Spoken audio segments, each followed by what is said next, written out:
This happened when I was growing up around 2004 or 2005 when I was about 13 years old. It took place in a rural area, a good ways outside the town of Uvalde, Texas. The town itself was really small back then and not much to look at, and it's one of those towns that really isn't on the way to anywhere important. My father knew someone who owned a deer lease that was about 1,000 acres, I think, down outside of that area and was complaining about a ton of hogs that were tearing up their land.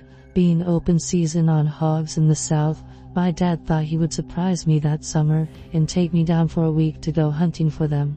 Not only did that help him with networking for his job, but also gave us some quality father-son time. I remember that drive down there from Dallas was torture. It was about 7 hours in my dad's hardtop Jeep Wrangler. That car was so uncomfy, I hated it.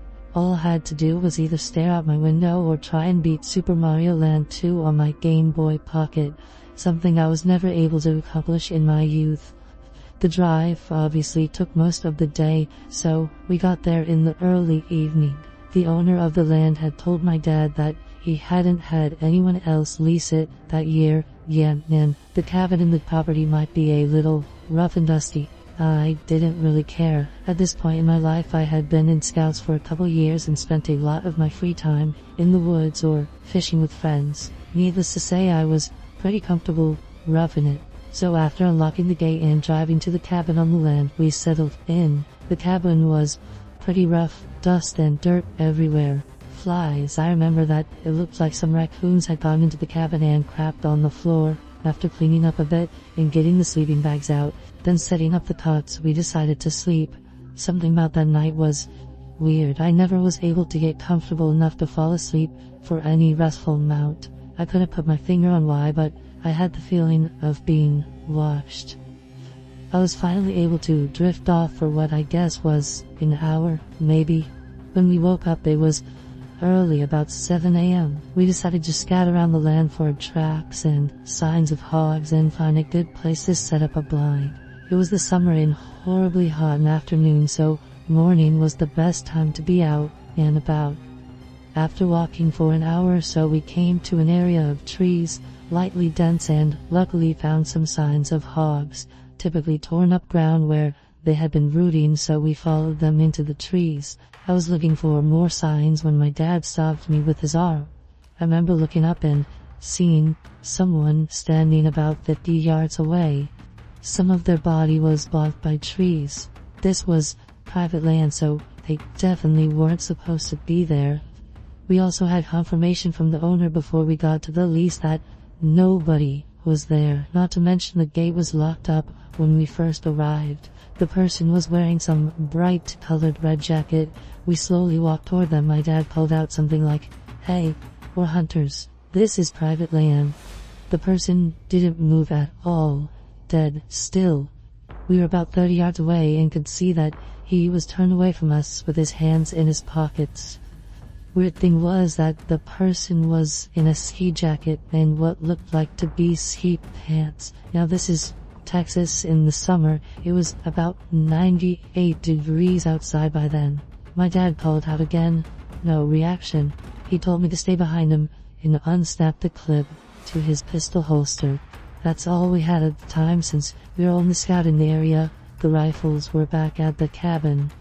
We approached the person's right side and then my dad told me to stay put. About 20 yards away, I stayed and crouched down, watched him circle around to the front of the man, all while talking to him, asking if he was okay. He finally passed around to the front of the man and my dad stood straight up with a confused look on his face. I called out and said, "What's wrong?" And he called back saying, "It's a mannequin."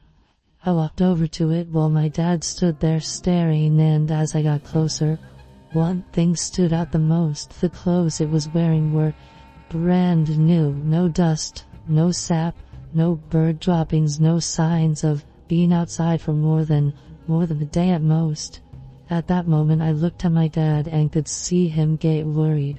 Almost immediately after, I felt that feeling too, like we were being watched, and I knew my dad felt it too. I wanted to start crying. I remember feeling suddenly so scared. My dad whispered, "We're leaving, right now."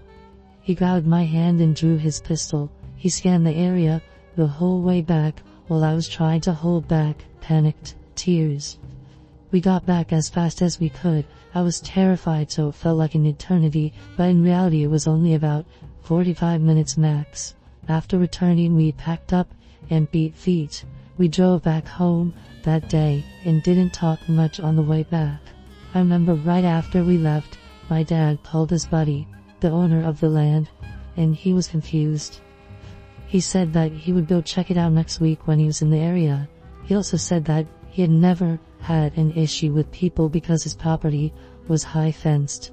My dad normally isn't a paranoid person, but me being young and the lease possibly having someone there we didn't know about, he decided to be cautious and just get out of there. After we got back home, we talked, and my dad wasn't able to sleep the night before as well. He had the same feeling but didn't want to wake me up because he thought I was sleeping too. Turns out that next week, he got a call from his buddy, and he checked the whole property and never found a trace of anyone, no mannequin or anything. This story still makes my hair stand on end. No idea what that was, but the paranoid man in me thinks it was some kind of trap or something. Not the creepiest thing that ever happened to me in the woods, but def top 3, so whoever was out there, I'm glad we never met. These events occurred 2 summers ago in the Grand Teton area. My boyfriend at the time, now husband, let's call him H, was an avid outdoorsman and also served in the military. I was an ecology major and wanted to spend more times outdoors, so he decided to take me on my first backpacking trip, just the 2 of us. For those who aren't familiar, the Grand Tetons are well known for their wildlife, specifically grizzly bears. My only experience with bears up to this point was watching a little black bear cross the road from the safety of my car. Seeing grizzly country signs around every corner wasn't doing much to calm my nerves. The first incident, my boyfriend looked like Indiana Jones, machete hanging from his belt, large knives attached to each side of his pack, bear spray strapped to his waist. You get the picture. The beginning of our 25-mile journey was all uphill. When in bear country, you're supposed to make noise as to not startle the wildlife by accidentally sneaking up on it. As you can imagine, going up a steep hill while carrying a 40-pound pack makes it difficult to make conversation. We were an hour in, and almost at the top of the ascent, I noticed that the woods had gone completely silent, save for the rushing stream that was to our left of the trail. Silent woods are never a good sign. They usually indicates predators nearby. At this point, I was in front of my boyfriend and we were about to crest the hill. For the past 20 minutes we had not said a word to each other. Having been too tired to speak, we noticed the silence at the time and gave each other knowing glances. I came up over the top of the hill and immediately froze. Sitting not 10 feet in front of me, in the middle of the trail, was a grizzly bear. My husband wasn't aware yet, and he was behind me, so I did the first thing I could think of. While still in my frozen stance, I managed to take my arm and started flinging it wildly behind me, trying to get H's attention. I was too terrified to speak. The bear went from sitting to all fours, not looking away from us once. H quickly swung me around so that I was behind him, and he just started yelling. Being in the military, he knows how to yell. The grizzly wasn't quite phased as it started to walk slowly towards us. At this point, I was on the verge of passing out from terror. This bear was about 5 feet in front of us when we heard a loud crack coming from the woods to our right. The bear heard it too, and he bolted towards the stream. A second crack boomed again, this time much closer than before. H said it's probably just some falling branches, but we both knew that wasn't just the case. At this point, we were walking quickly up the trail in an attempt to create some distance from the grizzly and those strange noises. I felt the hairs on the back of my neck stand straight up, and at the same moment H stopped moving in front of me. He turned around to look at me, and I turned to look behind me. To this day, we are not sure what we saw. Back where we were standing was a large, blacker, brown mass. It looked to be 3 times bigger than the already large grizzly that we had seen just a few moments before. Its back was facing us, and then it stood on its back legs. It looked similar to a bear, but something about the shape was just off. At this point, it was probably stupid to run away, but that is exactly what we did. We were aware of heavy footsteps behind us, but neither of us looked back. The footsteps eventually faded. At this point, I was a mess. H was doing his best to console me. "Honey, this is extremely unusual. The bears usually stay away from humans. We are gonna be okay. I'm sure that won't happen again." That was enough to convince me to continue on the backpack. Not another hour later though, we reached a clearing where we decided to take a rest and eat a snack.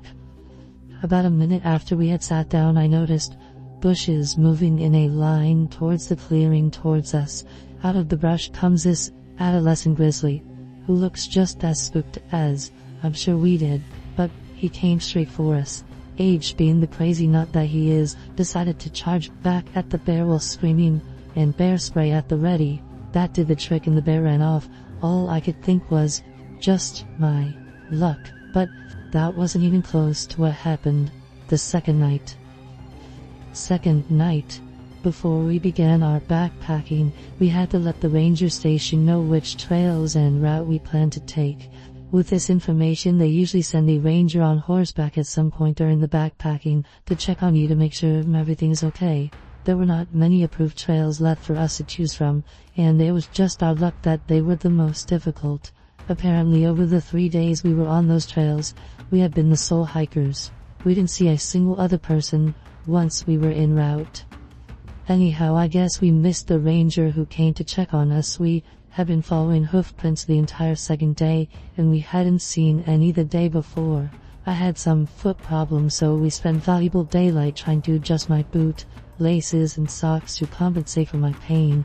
When we started on the trail again, we had maybe an hour or 2 of daylight left, and in the woods it gets dark fast. I was exhausted. It was now dark out, and H was the only one with a working headlamp, as mine wouldn't even turn on for some reason. We needed to find somewhere to set up camp, as we still needed to eat. It was freezing and the wind was blowing hard. It was creating a howling sound as it rushed through the trees, which made it difficult to hear H or discern any other sounds coming from the woods.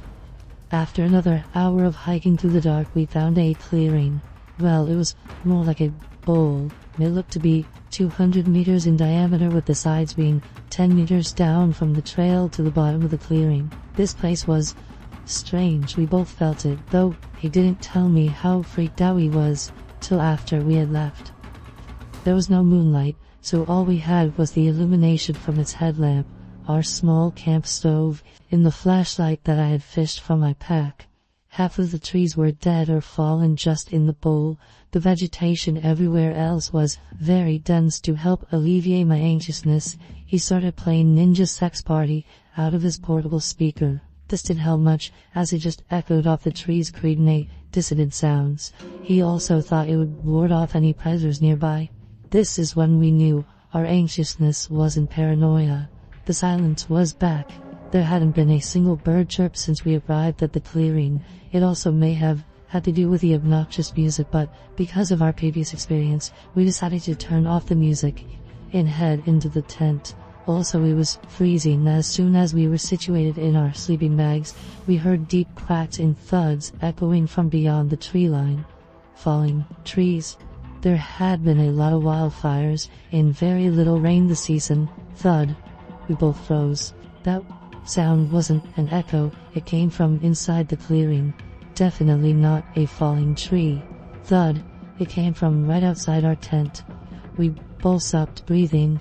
H's hand found mine and we clung to each other, paralyzed. Something dragged across the outside of our tent, making an indent as it went along. It was thin, almost like a finger. "What is it?" I whispered, shaking. "I don't know. Shouldn't be a person. We're the only ones on this side of the mountain." I was trying my hardest to stifle sobs, trying to listen to what was outside. I could hear steps, but couldn't decipher what it was. The steps stopped, and then the whole side of the tent was slowly pushed inwards. At this point, whatever was outside knew we were inside, so I shined my flashlight at the side of the tent. What I saw made my blood run cold. It was the shape of a human face, pressed into the tent wall. I could make out a nose and an open mouth. Each time they breathed in made the tent around their mouth billow in and out. Age said, "Fuck that," and pulled a clock from his sleeping bag. He cocked it, and the sound shattered the silence. The face pulled back, and we heard fast footsteps heading towards the edge of the clearing. We didn't leave the tent till the sun was shining the next morning.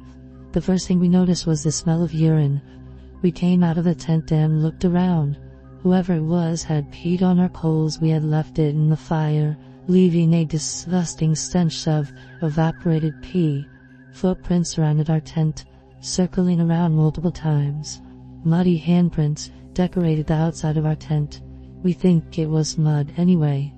The takeaway: wildlife is not the most dangerous thing in the backcountry.